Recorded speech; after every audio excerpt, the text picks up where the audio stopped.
चलिए आज की क्लास को शुरू करते हैं। आज की क्लास में हम लोग सेट नंबर 23 को देखने वाले हैं। तो चलिए हम लोग शुरू करते हैं। सेट नंबर 23 में हम लोग फर्स्ट प्रश्न की बात कर लेते हैं। देखिए फर्स्ट प्रश्न में बोला जा रहा है कि मिट्टी का अध्ययन क्या कहलाता है। तो मिट्टी के अध्ययन की बात कर लेंगे, क्या कहलाता है, तो पेडोलॉजी कहलाता है। मिट्टी का अध्ययन पेडोलॉजी कहलाता है। वही हम लोग प्रश्न नंबर 2 की बात कर लेते हैं। बोला जा रहा है चट्टानों का अध्ययन क्या कहलाता है। चट्टान का अध्ययन की बात कर लेंगे, क्या कहलाता है, तो ये भी पेडोलॉजी ही कहलाता है। इसके बाद हम लोग प्रश्न नंबर 3 की बात कर लेते हैं। बोला जा रहा है प्रश्न नंबर 3 में पुरानी जलोढ़ मिट्टी को क्या कहा जाता है। तो पुरानी जलोढ़ मिट्टी को हम लोग बात कर लेते हैं, क्या कहा जाता है, बांगर कहा जाता है। इसके बाद हम लोग प्रश्न नंबर 4 की बात कर लेते हैं। बोला जा रहा है सैम्पेन कहाँ की मूल जनजाति है। तो सैम्पेन की बात कर लेंगे, कहाँ की मूल जनजाति है, ये निकोबार द्वीप की मूल जनजाति है। इसके बाद हम लोग प्रश्न नंबर 5 की बात कर लेते हैं। बोला जा रहा है ओंग जनजाति का निवास स्थान कहाँ पर है। तो ओंग जनजाति का निवास स्थान की बात कर लेंगे, कहाँ पर हो जाएगा, छोटा अंडमान हो जाएगा। इसके बाद हम लोग प्रश्न नंबर 6 की बात कर लेते हैं। बोला जा रहा है झीलों का अध्ययन को क्या कहा जाता है। झीलों का अध्ययन को हम लोग क्या कहते हैं, इसका सही आंसर हो जाएगा निम्नोलॉजी कहा जाता है। झीलों का अध्ययन निम्नोलॉजी कहलाता है।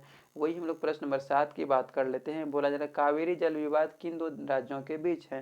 तो कावेरी जल विवाद की हम लोग बात कर लेंगे, किन दो राज्यों के बीच हो जाएगा, ये कर्नाटक एवं तमिलनाडु के बीच।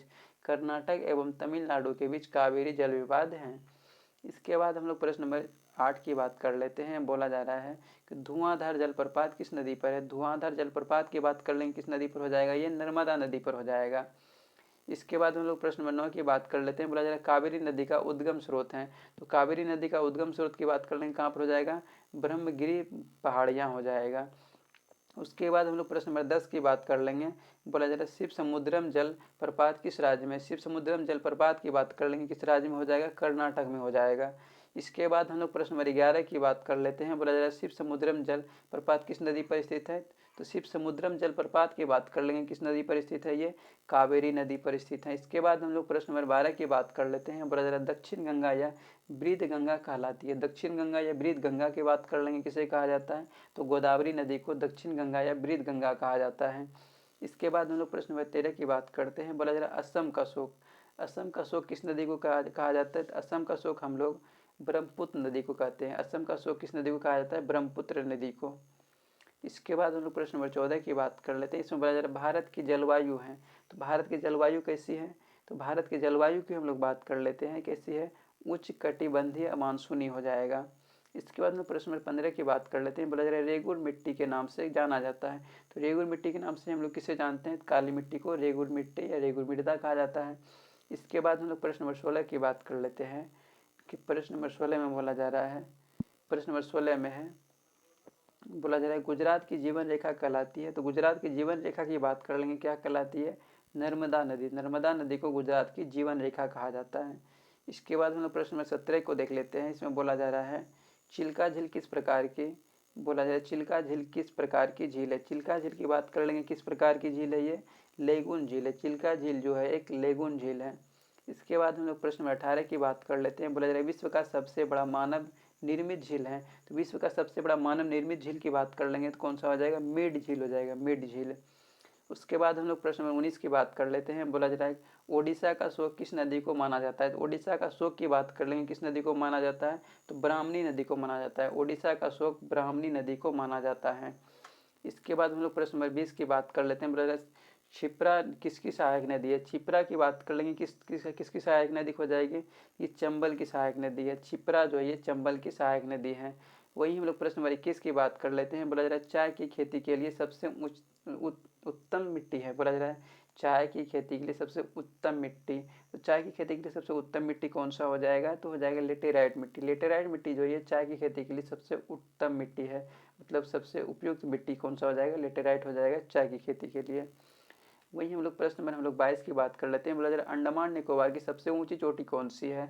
तो अंडमान निकोबार की सबसे ऊंची चोटी कौन सी हो जाएगा, सेंडल पीक। सेंडल पीक जो है ये अंडमान निकोबार की सबसे ऊंची चोटी है। इसके बाद हम लोग प्रश्न नंबर 23 की बात कर लेते हैं। देखिए प्रश्न नंबर 23 में बोला जा रहा है कि दक्षिण भारत की गंगा कहलाती है।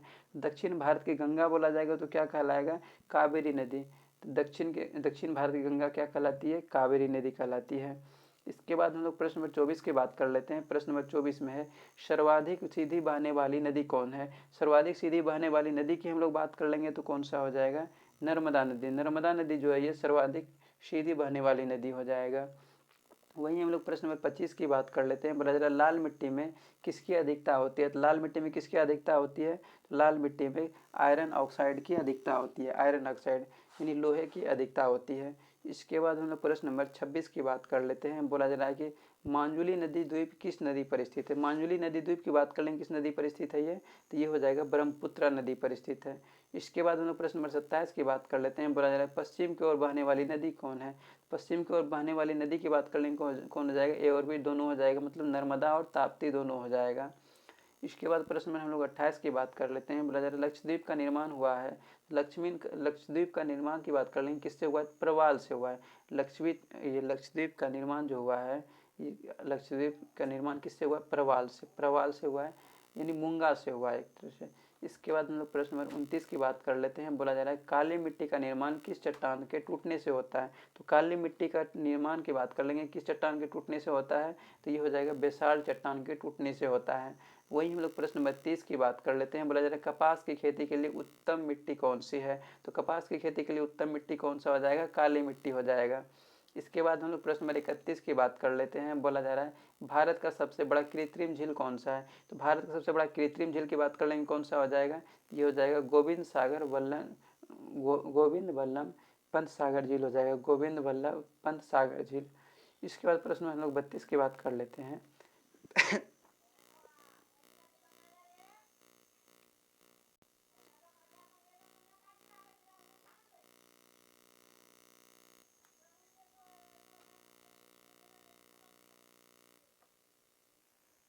प्रश्न नंबर 32 में पंबन द्वीप किसके मध्य में स्थित है।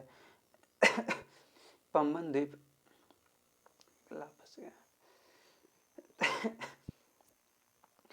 प्रश्न नंबर 32 में बोला जा रहा है पंबन द्वीप किसके मध्य स्थित है। पंबन द्वीप की बात कर लेंगे, किसके मध्य स्थित हो जाएगा, ये भारत एवं श्रीलंका के बीच स्थित है। पंबन द्वीप जो किनके बीच स्थित है, भारत और श्रीलंका के बीच स्थित है। इसके बाद हम लोग प्रश्न नंबर 33 की बात कर लेते हैं। प्रश्न नंबर 33 में है, बोला जा रहा है किस द्वीप का नाम बदलकर अब्दुल कलाम द्वीप कर दिया गया है। तो किस द्वीप का नाम बदलकर अब्दुल कलाम द्वीप कर दिया है, इसका सही आंसर हो जाएगा व्हीलर द्वीप। व्हीलर द्वीप का नाम बदलकर अब्दुल कलाम द्वीप कर दिया गया है। इसके बाद हम लोग प्रश्न नंबर 34 की बात कर लेते हैं। प्रश्न नंबर 34 में एक तमिलनाडु के तटों या कोरोमंडल तट पर जोड़े के दिनों जाड़े के दिन बोला जा रहा है तमिलनाडु के तटों या कोरोमंडल तट पर जाड़े के दिनों में वर्षा किस मानसून के कारण होती है। किस मानसून के कारण होती है वर्षा, इसका सही आंसर हो जाएगा उत्तर पूर्वी लौटती मानसून के कारण होती है, उत्तर पूर्वी लौटती मानसून के कारण। इसके बाद हम लोग प्रश्न नंबर 35 की बात कर लेते हैं। प्रश्न नंबर 35 में है भारत में अधिकांश वर्षा होती है। तो भारत में अधिकांश वर्षा की बात कर लेंगे, तो कैसे होती है, क्यों होती है, तो भारत में अधिकांश वर्षा जो होती है दक्षिण पश्चिमी मानसून के कारण होता है, दक्षिणी पश्चिमी मानसून के कारण होती है। भारत में जो अधिकांश वर्षाएं होती है वो दक्षिणी पश्चिमी मानसून के कारण होती है। इसके बाद हम लोग प्रश्न नंबर 36 की बात कर लेते हैं। देखिए प्रश्न नंबर 36 में लक्षद्वीप के लोग कौन सी भाषा बोलते हैं। लक्षद्वीप के लोग जो भी है लक्षद्वीप में रहते हैं वो कौन सी भाषा बोलते हैं, हम लोग इसकी बात कर लें तो वो मलयालम बोलते हैं। लक्षद्वीप के लोग कौन सी भाषा बोलते हैं, मलयालम बोलते हैं। इसके बाद हम लोग प्रश्न नंबर 37 की बात कर लेते हैं। बोला जा रहा है नवीन जलोढ़ मिट्टी को क्या कहा जाता है। तो नवीन जलोढ़ मिट्टी की बात कर लेंगे, क्या कहलाता है, ये खादर मिट्टी कहलाता है। इसके बाद हम लोग प्रश्न नंबर 38 की बात कर लेते हैं। प्रश्न नंबर 38 में दक्षिण भारत की सबसे लंबी नदी कौन सी है। दक्षिण भारत की सबसे लंबी नदी की बात कर लेंगे, कौन सा हो जाएगा, गोदावरी नदी हो जाएगा। इसके बाद हम लोग प्रश्न नंबर 39 की बात कर लेते हैं। इसमें बोला जा रहा है बिहार का स्रोत किस नदी को कहा जाता है, सबको पता है कि ये कोसी नदी हो जाएगा। इसके बाद हम लोग प्रश्न नंबर 40 की बात कर लेते हैं। बोला जा रहा है रबी फसल की बुआई कब की जाती है। तो रबी फसल की बुआई की बात कर लेंगे, कब किया जाता है, अक्टूबर नवंबर महीने में किया जाता है। वही हम लोग प्रश्न नंबर 41 की बात कर लेते हैं। बोला जा रहा है खरीफ फसल कौन सी है। तो खरीफ फसल की बात कर लेंगे, कौन सा हो जाएगा, मक्का इसमें जो है ये खरीफ फसल है। इसके बाद हम लोग प्रश्न नंबर 42 की बात कर लेते हैं। बोला जा रहा है लक्षद्वीप में द्वीपों की संख्या कितनी है। तो लक्षद्वीप में द्वीपों की संख्या टोटल 36 है। इसके बाद हम लोग प्रश्न नंबर 43 की बात कर लेते हैं। प्रश्न नंबर 43 की बात कर लेते हैं। बोला जा रहा है खरीफ फसल की बुआई कब की जाती है। तो खरीफ फसल की बुआई की हम लोग बात कर लेते हैं, कब किया जाता है, तो जून जुलाई महीने में इसका बुआई किया जाता है।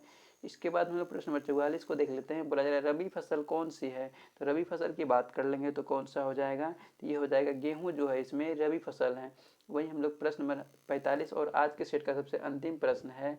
इसमें बोला जा रहा है अंडमान निकोबार बोला जा रहा है अंडमान निकोबार द्वीप समूह निर्मित है। तो अंडमान निकोबार द्वीप समूह जो है किससे निर्मित है, यानी किससे बना हुआ है, तो वो जो ज्वालामुखी से बना हुआ है। अंडमान निकोबार द्वीप समूह जो है वो ज्वालामुखी से बना हुआ है। तो आज का सेट समाप्त हुआ। अब हम लोग नेक्स्ट सेट को हम लोग नेक्स्ट क्लास में देख लेंगे। तो आज के लिए इतना ही रहने देते हैं।